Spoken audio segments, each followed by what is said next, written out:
नमस्कार, मैं हूं पूजा सिंह और आप देख रहे हैं अपना मध्य प्रदेश का ये खास बुलेटिन। चलिए बुलेटिन की शुरुआत करेंगे आज की कुछ खास बड़ी खबरों के साथ। मुख्यमंत्री डॉक्टर मोहन यादव ने सोमवार को गीता जयंती और अंतर्राष्ट्रीय गीता महोत्सव के अवसर पर राज्य का पहला अत्याधुनिक गीता भवन इंदौर में लोकार्पित किया। ये भवन परंपरा, आध्यात्मिक समृद्धि और आधुनिक सुविधाओं का अनूठा मेल है। यहाँ मुख्यमंत्री डॉक्टर यादव ने घोषणा की कि मध्य प्रदेश के सभी नगर निगम, नगर पालिका और नगर पंचायत क्षेत्रों में अब नए गीता भवन बनाए जाएंगे। इंदौर में तैयार हुआ ये मॉडल गीता भवन सांस्कृतिक अध्ययन, अध्यात्म शोध और जन भागीदारी का नया केंद्र बनेगा। ये भवन भोपाल मंदिर परिसर में स्मार्ट सिटी परियोजना के तहत विकास किया गया है। वहीं आपको बताते चले, इसे विकसित कर यहां 550 क्षमता का आधुनिक सभागृह, लाइब्रेरी, डिजिटल कार्रवाई और प्रदर्शनी कक्ष और सांस्कृतिक आयोजन के नए आयाम शामिल हैं। दो गोपाल मंदिर, एक उज्जैन का गोपाल मंदिर और एक इंदौर का ये राजवाड़े के पास का गोपाल मंदिर, दोनों का अपना गौरवशाली अतीत। ये मंदिर स्वर्गीय यशवंतराव सिंधिया जी की धर्मपत्नी श्रीमती कृष्णाबाई ने इसका निर्माण कराया 1832 में। और भानपुरा के बाद जब इंदौर राजधानी बनी और इंदौर राजधानी में यशवंतराव जी के पराक्रम से होलकर साम्राज्य ने अपनी पूरे भारतवर्ष में पहचान बनाई, जिसके अपने अलग से गौरवशाली अतीत पे चर्चा हो सकती है। लेकिन भगवान कृष्ण के नाम पर उज्जैन का गोपाल मंदिर महाजी सिंधिया के बाद परवर्ती काल में दौलतराव सिंधिया जी की धर्मपत्नी श्रीमती बाईजाबाई ने बनवाया। उसका और इसका अलग अलग प्रकार का एक इतिहास हो सकता है, लेकिन जो कॉमन चीज है उसमें मैं बात करना चाहूंगा। कॉमन चीज ये है कि उज्जैन के गोपाल मंदिर के गर्भगृह के ठीक बाहर एक चांदी का द्वार बनाया हुआ है। वो चांदी का द्वार कहाँ से आया और कैसे बनाएगा, इसका इतिहास भी बड़ा हमारे लिए, मालवा वालों के लिए गर्व और गौरव का कारण हो सकता है। वो द्वार बनाया गया सोमनाथ पे जब मोहम्मद गजनबी ने अपना आक्रमण किया और लूट करके वो यहाँ से बेहिसाब संपदा ले गया, तो चांदी के द्वार भी ले गया। चलो, हमारा समय खराब था, वो कष्ट का काल था, बड़ी शहादतें हुई, बड़ी बलिदान हमारे भगवान सनातन मार्ग पे चलने वाले भगवान के भक्तों ने दिए। लेकिन जब हमारा सामर्थ्य का समय आया, जब बाजीराव जी के बाद छोड़े गए ये सम्राट के बाद के उन महाराज शिवाजी के स्वप्नदर्शी लोगों ने अपनी तलवार की धाक दुनिया के बीच में स्थापित की, तो हमें गर्व है। वो कंधार के पास अफगानिस्तान से दरवाजा छीन करके लाए और गोपाल मंदिर का वो अपना इतिहास बनाते हैं,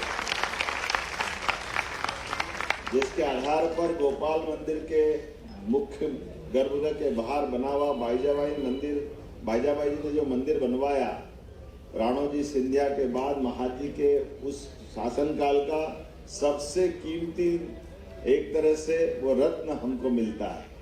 उसी प्रकार से यशवंतराव जी की तलवार की धाक दुनिया ने महसूस की और उनकी धाक की और साख के बलबूते पर ये गोपाल कृष्ण का मंदिर भी अपनी अलग से पहचान बना करके पूरे देश में महारानी जिनने महेश्वर से राजधानी चलाई, अहिल्याबाई ने अपनी धाक और साख बना करके सनातन संस्कृति जो विरासत छोड़ी है, वो हमको इस मामले में भी गर्व कराती है।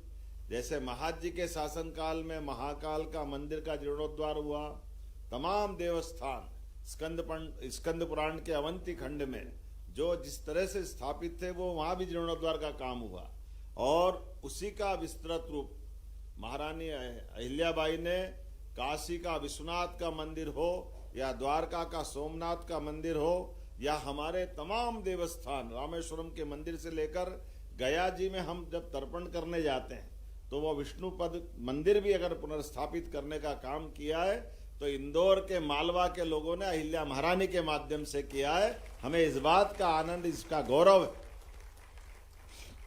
और ये समानता है गोपाल कृष्ण के मंदिर इन राजवंशों की स्थान पर क्यों बने? भगवान कृष्ण का जीवन भी बाल्यकाल से उनके जीवन में उन्होंने लोगों को संगठित करते हुए अपने बाल लीलाओं के माध्यम से हम भक्ति भाव से आनंद से देखते हैं, लेकिन अन्याय के खिलाफ लड़ने के लिए हमारी अपनी बाल मंडलियों के माध्यम से ही महिला पुरुष को एकत्रित करते हुए जो अपने गोकुल वृंदावन से अन्याय का विरोध करने का प्रारंभ किया, वो महाभारत में विराट व्यक्तित्व के रूप में भगवान कृष्ण का एक अलग रूप दिखाई देता, उसका भी हमको आनंद है और वो भी गर्व है। और कठिनाइयां यमुना के अंदर कालिया नाग जैसी बड़ी क्यों न हो, लेकिन ये पंच तत्व पे सबका अधिकार है, जल सबका अधिकार रखता है। तो कालिया के ऊपर नृत्य करके मनमोहक मुस्कान फेंके बिखेरते हुए जो भगवान ने अपना रूप दिखाया, वो कंस के मारने से प्रारंभ होकर नरकासुर करके अंत तक लगातार चलता रहता है। और शिक्षा तो क्या गौरवान्वित करने वाली, आज तो गीता जयंती है, फिर मालवा को गौरवान्वित किया भगवान कृष्ण ने। जो गोकुल का महत्व है, जो वृंदावन का महत्व है, जो द्वारका का महत्व है, वो मध्य प्रदेश के मालवा का महत्व है, उज्जैनी सांदीपनी आश्रम का महत्व है, उसका आनंद हमको आता है। आज के इस दौर में हमारा एक होनहार विद्यार्थी जो आए तो शिष्य बन करके, लेकिन 64 कला, 14 विद्या, चारों वेद, सारे उपनिषद पुराण सब में निष्णात होकर के शिक्षा केवल अक्षर ज्ञान के लिए नहीं, अक्षर ज्ञान के साथ साथ उसको समाहित करते हुए अपने जीवन के साथ जीने की जिनने कला सिखाई, और वो उस घनघोर भीषण महाभारत के युद्ध में भी अपने मुखारविंद से एक मोह माया में फंसे द्वंद्व के माध्यम से, अर्जुन के माध्यम से दुनिया को पवित्र ग्रंथ देने का प्रयास किया। वो पवित्र गीता की जयंती की बधाई देना चाहता हूं। आज का दिन उस कारण से अमर, पवित्र गीता के 18 अध्याय में वो सारे हमारे उलझे सुलझे प्रश्नों के उत्तर है, उसमें विज्ञान भी है, हमारे लिए इतिहास भी है, पतंजलि का योग मार्ग भी है, और कितने प्रकार से जोड़ा गया है, कहां कहां से हर एक अध्याय के अंदर भगवान का वो पहला विराट रूप जिसको देख के तो अर्जुन ने आंखें बंद कर ली कि मुझे तो ये रूप नहीं देखना, आपका ही जो वर्तमान का रूप है वो चतुर्भुज रूप दिखाई है। तो महाभारत में भगवान ने 2 बार अपने दर्शन दिए। एक पहला वाला दर्शन जैसे आकाश अनंत है, इसका कोई और छोर अंत दिखाई नहीं देता, जैसे हमारी ये हवा का रूप, हवा आंखों से दिखाई नहीं देती लेकिन एहसास कराता। तो पहला रूप तो ऐसा था कि उसको समझ में ही नहीं आया अर्जुन को कि ये क्या दिखा रहा हो, क्या देखूं क्या नहीं देखूं। उससे भयाक्रांत होकर के जब उनने विनती की कि ये भगवान रूप आप तो अपना जो है उसी को बड़ा करके दिखाओ, तो अपने भक्तों पे भगवान कैसी कृपा करते हैं ये हमारा 11वां अध्याय बताता है कि उनने उस रूप को समेटा और वही अपना विश्व दर्शन रूप अलग प्रकार से दिखाया, जिसको आज भगवान का वो विराट रूप दुनिया याद करती। महाभारत के युद्ध में होने वाले बाद के परिणाम को वो प्रत्यक्ष अपनी आंखों से देखते हैं कि जब कौरव के महारथी दौड़ते हुए उनके मुंह में प्रवेश कर रहे हैं, उस विकराल रूप से चारों तरफ से जो उनका अपना स्वरूप बना वो वाकई अद्भुत था। तो जीवन से मृत्यु का भय खत्म करने के लिए भगवान कृष्ण ने जो ये पवित्र ग्रंथ दिया, हर एक बार हर एक तरह से ये 3 प्रमुख मार्ग, भक्ति का मार्ग, ज्ञान का मार्ग और कर्म का मार्ग, तीनों मार्गों से मोक्ष की प्राप्ति होती है। ये विराट व्यक्तित्व के माध्यम से पवित्र उनके मुखारविंद से जो गीता की उत्पत्ति हुई, ऐसे गीता की जयंती के अवसर पर अगर मध्य प्रदेश सरकार के माध्यम से पहले तो जोरदार अभिनंदन श्रीमान नरेंद्र मोदी जी का करें, श्रीमान नरेंद्र मोदी जी का, जिनके माध्यम से हमारी स्मार्ट सिटी योजना के आधार पर ऐसे गौरवशाली अतीत को जुटाने के लिए उनने पर्याप्त धन दिया। तो सच में स्मार्ट सिटी, अंग्रेजी का स्मार्ट तो भले ही होगा लेकिन गौरवशाली गर्व करने के लिए ऐसी कलाकृतियों को लेके आए जो उजाड़ अखाड़ा पड़ा हुआ था, पता ही नहीं चल रहा था कि ये कैसा भग्नावस्था में था, लेकिन अब अंदर आके दिखता कि इससे सुंदर तो पूरा भवन अपने इंदौर में नहीं हो सकता। कितना अच्छा लगता है, कैसा आनंद आया है। इसलिए यहाँ लाइब्रेरी भी अद्भुत बनी है, ऊपर हमारी वीथिकाएं है जहाँ वीर भारत न्यास के माध्यम से भगवान कृष्ण की और बाकी लीलाओं के लिए अलग अलग चित्रांकन पूरे देश की शैलियों में है। वहां असम से लगा करके नागालैंड तक, मिजोरम से लगा करके मणिपुर तक, और उत्तर से लगा के दक्षिण, पूरब से लगा के पश्चिम, सभी शैलियों के माध्यम से अपनी गौरवशाली वीथिकाओं में चित्रों के आधार पर अपना अतीत पे भी गर्व कर सकते हैं। और उसी के साथ साथ ये भव्य सभागार, हम सब जानते हैं कि राजवाड़े पे आने की इच्छा तो बहुत होती है। राजवाड़े पे हमारे लिए बाकी के साथों में हमारे अतीत के गौरवशाली पृष्ठ पे ये गीता भवन की जो सौगात मिली, सच में महापौर जी और पूरे मंच को और दोनों मंत्रियों को भी बधाई देना चाहता हूँ। जोरदार ताली बजाए कैलाश जी, तुलसी जी और हमारी पूरी सरकार के लिए। जब हमने सरकार बनने बाद कहा कि हम अपने श्री कृष्ण पाथे भगवान की जहाँ जहाँ चरण रखे उनको तीर्थ बनाएंगे, तो जाना पाओ में भगवान को सुदर्शन चक्र परशुराम जी ने दिया। रमझेरा के पास माता रुक्मणी का हरण का घटनाक्रम जुड़ता है। उज्जैन का सांदीपनी आश्रम भगवान की शिक्षा स्थली कहलाता है। और गरीब अमीर की दोस्ती का सबसे बड़ा पवित्र केंद्र हमको नारायणा में मिलता है, जहाँ भगवान ने सुदामा के साथ अपनी मित्रता का एक अलग प्रकार का इतिहास रचा है।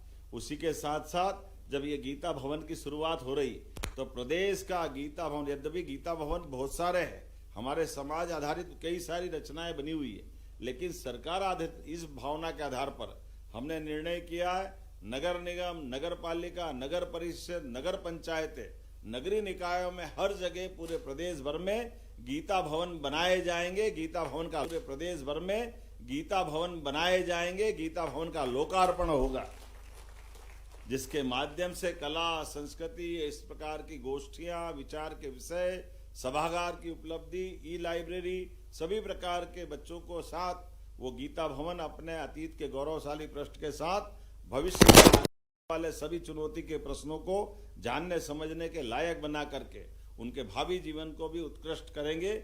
इसलिए गीता भवन के साथ एक और चीज जुड़ी है। आज गीता जी के 15वें अध्याय पुरुषोत्तम योग या पुरुषोत्तम योग के माध्यम से 3 लाख से, या गत वर्ष हमने भोपाल में लाल परेड ग्राउंड पर 3500 बटकों के साथ गीता पाठ का बड़ा कार्यक्रम करा था, उसका वर्ल्ड रिकॉर्ड बना था। एक दूसरा रिकॉर्ड बनाया, आज 3 लाख से ज्यादा गीता पाठी बच्चों ने पूरे प्रदेश के अंदर, जोरदार अभिनंदन करें, अलग अलग श्रेणी के आधार पर पंजीयन भी जिनका हुआ 5,84,000 और वेबसाइट विजिट की 12,79,210, कक्षा 6 से 8, 9 से 12, दिव्यांग, सामान्य और कारावास के बंदी तक को सबको मौका दिया।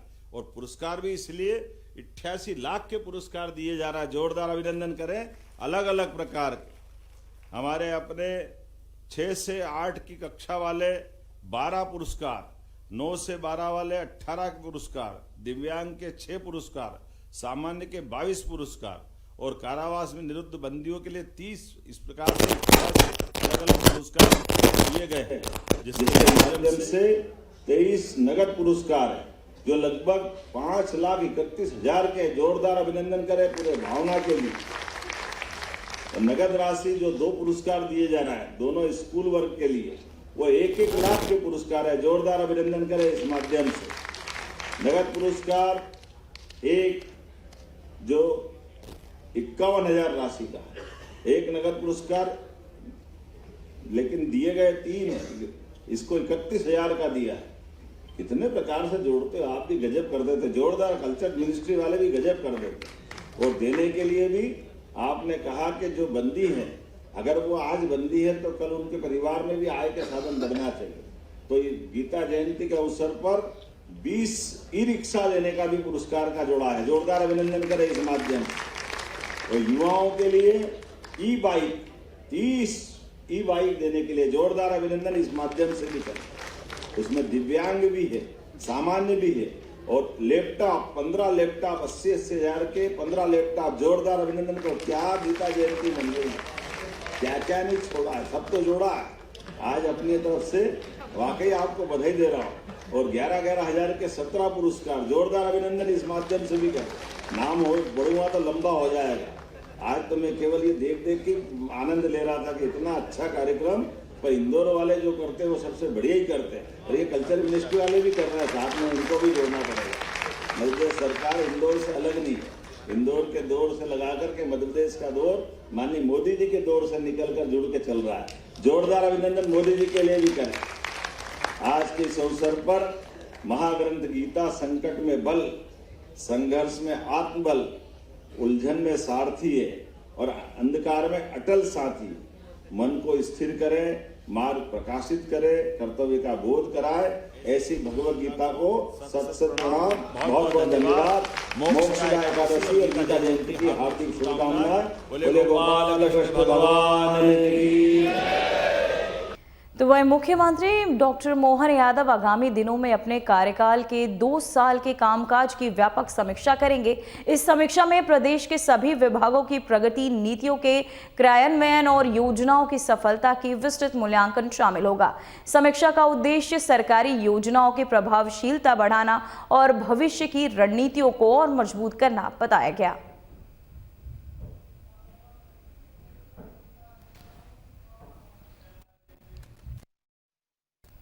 तो वही मध्य प्रदेश के मुख्यमंत्री मोहन यादव ने जानकारी दी कि इंदौर प्रवास के दौरान दयालबाग आश्रय स्थल का निरीक्षण किया गया, जहां परीक्षार्थियों और परिक्रमवासियों से मुलाकात कर उनका कुशल क्षेम जाना गया। इस दौरान उन्होंने परिक्रमवासियों की गतिविधियों और व्यवस्था का अवलोकन भी किया। परिक्रमवासियों की सेवा का अवसर पाकर उन्हें असीम संतोष और आनंद की अनुभूति हुई। वहीं निरीक्षण का यह अनुभव यात्रियों और प्रशासनिक टीम दोनों के लिए प्रेरणादायक साबित हुआ। तो वहीं विधानसभा में कैबिनेट की बैठक की शुरुआत राष्ट्रगीत वंदे मातरम के साथ हुई।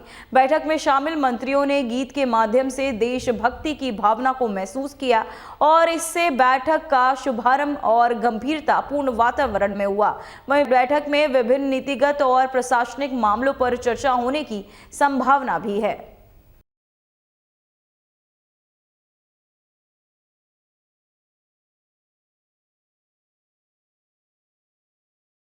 तो वहीं गुड़ विधानसभा क्षेत्र में विधायक नागेंद्र सिंह ने आज विधानसभा परिसर में माननीय मुख्यमंत्री डॉक्टर मोहन यादव से आत्मीय भेंट की। इस दौरान दोनों ने क्षेत्रीय विकास, जनहित और स्थानीय मुद्दों पर चर्चा की।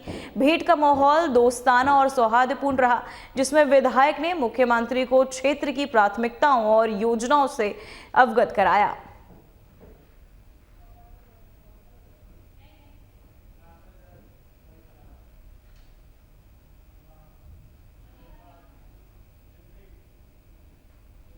तो वहीं शीतकालीन सत्र के दूसरे दिन कांग्रेस के विधायक किसानों के मुद्दों को लेकर हंगामा करते हुए विरोध प्रदर्शन में शामिल हुए।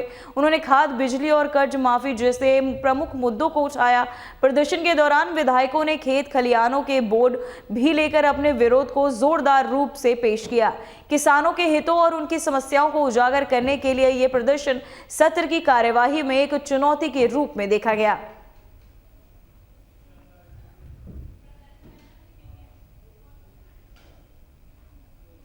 तो वहीं भोपाल के पास सीहोर स्थित वीआईटी में 73 छात्रों ने पा लिया और पुलिस होने के बाद विश्वविद्यालय में 12,000 छात्रों में से 4,000 से अधिक छात्रों ने सुरक्षित भोजन और स्वच्छ पानी की मांग को लेकर विरोध प्रदर्शन किया।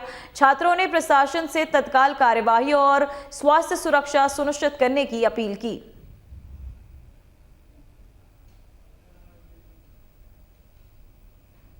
तो वहीं ग्वालियर में दुकान से लौट रहे बाप बेटे से बदमाशों ने हथियार के जोर पर रुपए लूट लिए। आपको बताते चले, घटना का वीडियो सोशल मीडिया पर सामने आया, जिसमें अपराधियों की चालाकी और तेजी स्पष्ट रूप से देखी जा सकती है। स्थानीय लोगों में डर और चिंता का माहौल है और पुलिस ने मामले की जांच शुरू कर दी और आरोपियों की तलाश में छानबीन तेज कर दी गई है।